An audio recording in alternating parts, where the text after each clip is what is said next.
La nouvelle Prius est de sortie. Voyons à quoi elle ressemble. Putain, les photos marchent pas sur automobile propre, c'est quoi ce bordel?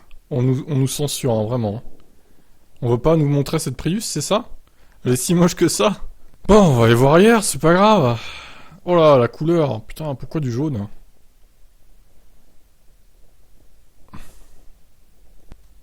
C'est particulier la ligne, hein. Bon, je dirais que c'est moins moche que les précédentes. On retrouve toujours ce gros cul à l'arrière, là. L'intérieur est toujours très austère, hein, chez Toyota. Je déteste leur volant, par contre.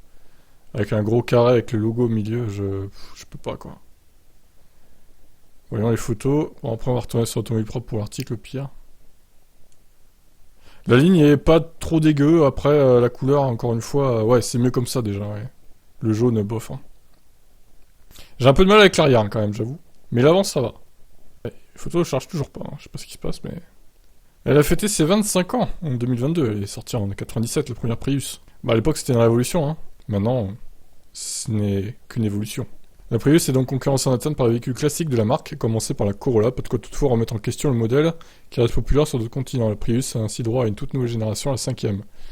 Elle sera bien vendue en Europe, mais chez nous, ce sera que de l'hybride rechargeable, ce qui lui permettra de se distinguer de la Corolla. D'accord. La précédente Prius existait déjà en plug-in, mais la fiche technique est revue en profondeur. Alors, plus de bloc essence 1,8 litre de 98 chevaux, la partie électrique de 72 chevaux avec une puissance cumulée de 122 chevaux. Il y a maintenant un bloc essence 2 litres fort de 148 chevaux et un nouveau bloc électrique de 160 chevaux. Ah oui, 223 c'est beaucoup mieux. Alors, de 122 cumulé, c'était un veau la précédente Prius. Hein. Ah bah ouais. L'autonomie en mode électrique augmente de plus de 50% grâce à une batterie de 13,6 contre 8,8 avant. Ça pourrait donner 75% d'électrique. Putain, c'était que 8,8 avant. Oh là là. Même 13,6, hein, c'est pas terrible hein, quand même. Grâce à des cellules avec une densité énergétique plus élevée, la batterie est logée sous une banquette à l'arrière, ce qui abaisse le centre de gravité et ne gêne pas l'habitabilité. Toyota proposera de nouveau des panneaux solaires sur le toit pour gagner quelques kilomètres d'autonomie. La Prius conserve sa silhouette de berline, c'est d'ailleurs ce qui la rend finalement en part à une époque où les SUV sont légion. C'est clairement la forme qui permet d'avoir plus d'efficience. Les contours du profil restent dictés par un besoin d'efficacité aérodynamique, ok. Alors, la Prius perd des centimètres, elle ne augmente pas en taille. Plus court de 5 cm, c'est 4,50 m maintenant. L'empattement est agrandi de 5 cm, la hauteur est réduite de 5 cm. La voiture semble plus musclée avec des grandes roues de 19 pouces, dommage pour l'autonomie.